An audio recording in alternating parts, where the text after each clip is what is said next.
Hey guys, Drifter here. Today's Modern Warfare 3 commentary is about lag compensation, and I don't know about you guys, but I am almost always on the receiving end of lag comp in this game. It causes me to lose tons and tons of gunfights. I lose plenty of them on my own through my own noobery, but in this game, lag compensation gets me killed a lot. Watch this right here. I'm going to shoot first, and he just pops me. It's like I shoot right at his general genitalia cock region, and the bullets just pass right through, and he nails me. Like, there's no problem. We're going to rewind it again and show you what that looks like in 1/4 speed, and you're going to see on my screen, I'm very clearly shooting this individual first, and absolutely nothing happens, and he just pops me. I mean, this is my experience with the game. This is why it sometimes takes me a long time to get gameplays for you all in Modern Warfare 3 because of things like this. When I watch the kill cam, which would be his point of view, I don't even react. It's like I don't even see him, and he just drills me. It's possible that maybe this guy just had really good reaction time and I was getting a little bit of lag comp. See, right there at the end, you could kind of see me like slow to aim the shotgun down. Like by the time on his screen I'm reacting, I'm already dead. I mean, it's possible this guy's good, but in reality he had a really bad, not really bad, yeah, definitely bad, but also big host advantage. He managed to mess us up pretty much the whole game with this kind of crap. I'm going to show you a side-by-side comparison next. I'm going to rewind, and I synced it to where we were shooting at each other, not necessarily other things in the game or the timestamp, just to show you that even if he did react faster than me, the feel of this is very, very frustrating, but it's not quite as frustrating as this next clip. This is probably the doozy or the ultimate zenith, penultimate lag compensation clip that I have in my entire clip collection. Like, where did this guy come from? Look at this shit. He just like warps through my scope toward me. I mean, I know he was a little bit off on the side over there, and I thought at first, you know, maybe he just slid by on the left and snuck by, but I've got like 90% of that hallway in sight, and he just magically teleports right up to me. I haven't rage quit a game in a very, very long time, and I didn't rage quit in that game, but when that happened, I sat the controller down, and just like the DayZ video where I got shot instantly, I'm just like I just have to suck in all my anger, pretend I'm the Hulk. I have to keep everything under control because I don't want to smash my TV. I like my TV. I like my electronics. And it was very, very frustrating. The game that you're watching right now, we're actually going to show the whole game. This is the laggiest game that I played last night. And even though it's the laggiest game that I played last night, it's not like that uncommon for a game to be this laggy for me because of my connection type.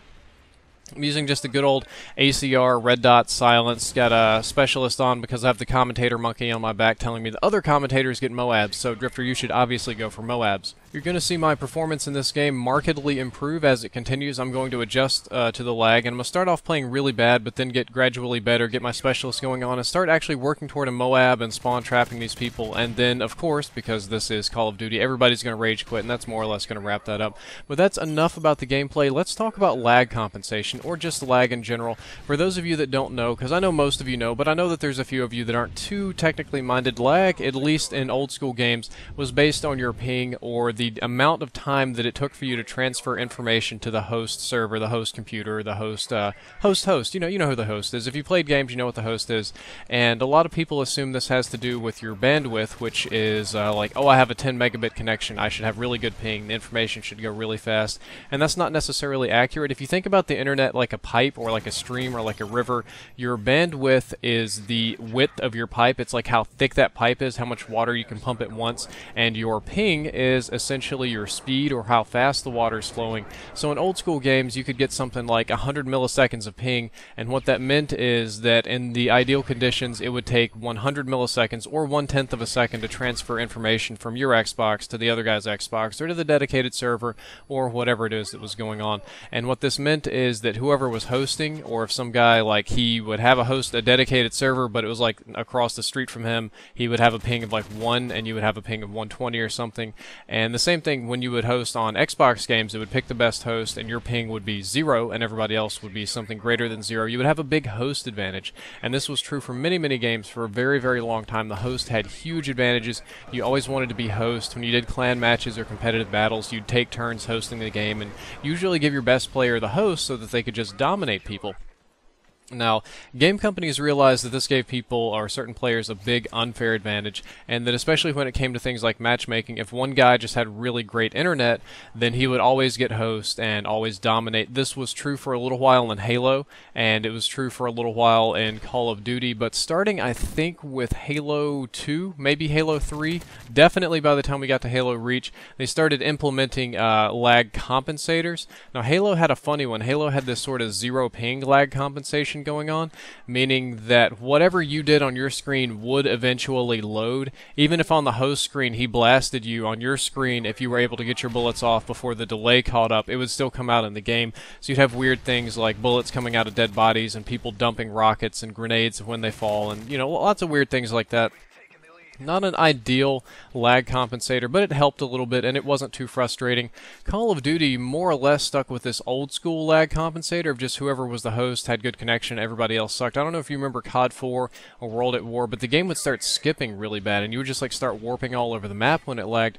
Black Ops, if I'm not mistaken, put in several compensators to try and help out, but what it seemed to do, now I'm not an expert on the network code. The network code is like this huge 5 gigabyte monster. I mean, it's like this massive code, probably like 5 megabytes, but still, that's a lot of text. It seemed to screw up the hitboxes to where you would get really weird hit markers and people would get weird hit markers on you, which caused Black Ops to be a game where it boiled down to let's see who can dodge the most bullets, and that would win the gunfight. Unless, of course, you're playing MLG, where everybody used their laser FAMASas. Now, Modern Warfare 3 uses a radically different type of lag compensation, and one that I don't think I've ever seen before, where it tries to adjust your game based on your ping. Like, it adjusts the starting and stopping time of your game in the beginning of the match, if I'm not mistaken, or at least somewhere along the match for your ping.